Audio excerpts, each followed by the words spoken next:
何德何能啊，兄弟们！技术一哥，何德何能啊？没想到我的影响力这么巨大。麻花，如果你玩休闲模式，会饿死一大堆人的，必须硬核，不然我们一日三餐怎么办？我好感动啊，兄弟们！此时此刻，我也是真正意识到了，原来我并不是什么技术一哥，我就是一个美食主播。那么问题就来了，屏幕前的你是靠我吃饭吗？如果是的话，请把666打在公屏上，好吧？为了不让粉丝失望，为了能够让粉丝下饭啊，所以说硬核模式它又来了。总结一下，兄弟们，上次的硬核模式为啥玩不下去？首先第一个啊，我的家的位置不是太好，四周全是小树林，众所周知这小树林就很乱，尤其到了晚上，这小树林就会变得更乱。虽然我曾几何时呢，也有那么一段不堪回首的岁月，在那个时期的某个阶段，真可以说得上是啊，树林乱不乱我说了算。但是呢，现在不行了啊，树林乱不乱不是我说了算。还有一个问题就是我的血量被打到6颗星，好多心之容器我没有捡回来，才导致了后期啊一系列小白一键爆头的情况发生。那么这个存档就不一样了，我从家里出来以后，大家也看到了，四周空荡荡，没有小树林，所以我竟要在这里开启一段传奇的生存。我感觉上一个存档啊，我被误导了，准确来说是被任务系统误导了。其实呢，这些任务系统啊，大可不必都做，咱们最主要是要把主线任务给它做一做。所以说这个生存啊，可能也会变得比较快。先看我家，前期非常给力，我找到了一个村民的居住地，这个地方不大，但是足够把我撑下，比我之前的房子呢好的不是一点半点，最起码3层小洋楼。我在这里还打了一个地道，之前是有铁傀儡的，可是不知为啥啊就莫名消失了。我这个豪华3层小别墅的最顶层住着2个村民，你们也可以认为我们这是一家3口，当然我是爸爸。来让你们认识一下。好，认识完毕。目前这个存档呢发育的也并不是很多，我也是刚刚啊去挖了一波矿。现在我们把各个奖励给他领一下，首先就是这个灵魂水晶，然后呢就是一些有的没的。我也是刚达成这个主线任务洞穴跟印，连硬邦邦都没有完成。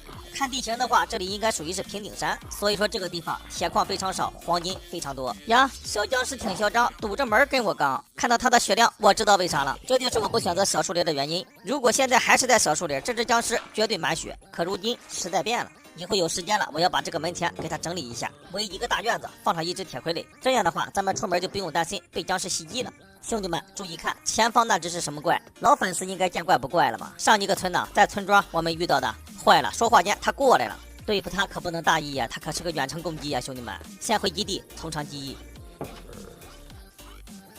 哎，这样就可以了，打开门等他来。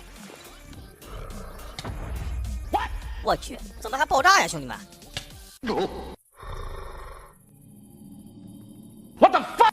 这也行，这么一来我又懵了，整个人都麻了。然后再一看，好家伙，兄弟们，稀有暗影，又是一个远程攻击，好家伙！当时我二话没说，捡起装备以后立马往楼上跑。只不过我的速度还是有点慢，准确来说呢，就是当时脑回路不太清晰。正确做法就是第一时间把他上来的路给他堵住。这下好了，稀有暗影也上来了，而且还自带2个属性：极寒和感染。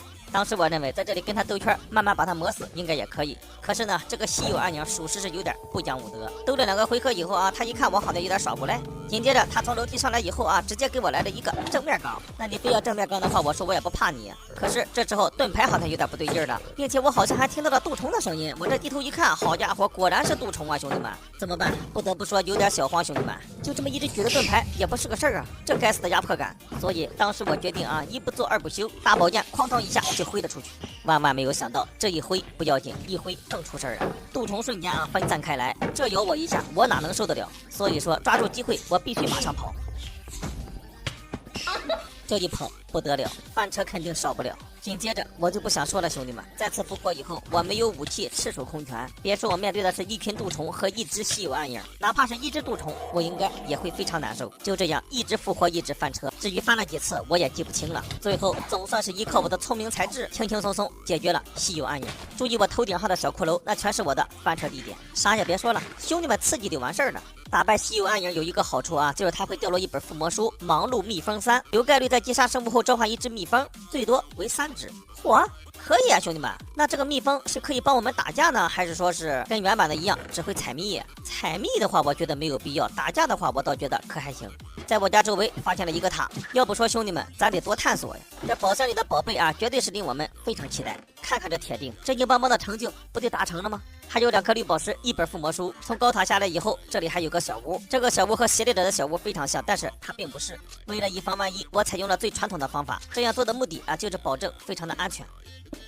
看一下这木桶里都有啥啊？多少有点寒碜呀，兄弟们。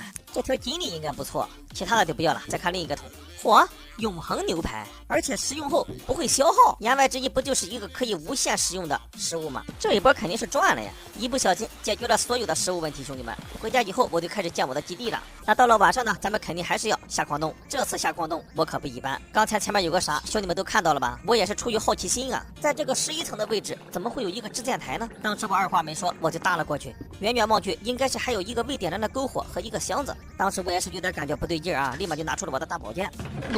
我去，兄弟们，我人傻了，刚想上去开箱子，这箱子居然动了，而且张开一个大口就要干我。这块石头放的该说不说有点技术含量，成功阻止了这个箱子跳过来。那么这到底是个什么玩意儿？跑到这里以后啊，出于好奇心啊，我又返了回去，因为我担心别一会儿被岩浆烧没了，是个什么怪我都没有看清啊。小心翼翼走过去。好家伙，着着火还要追我，原来他叫宝箱怪。然后就没有然后了。由于我过于激动，转身的一瞬间掉入了岩浆。等我跑过来以后，宝箱怪都已经一命呜呼了，在地上只丢了这么一个玩意儿。还好超杯容器不会掉进岩浆里。捡回我的装备，咱们看看这是个啥？没啥稀奇的，仅仅就是一个烈焰吊坠。不过它这个属性还可以啊，有几率点燃进攻者。说话间天亮了，远的地方咱不去，家周围总得看看吧，兄弟们。这一转啊，就有收获。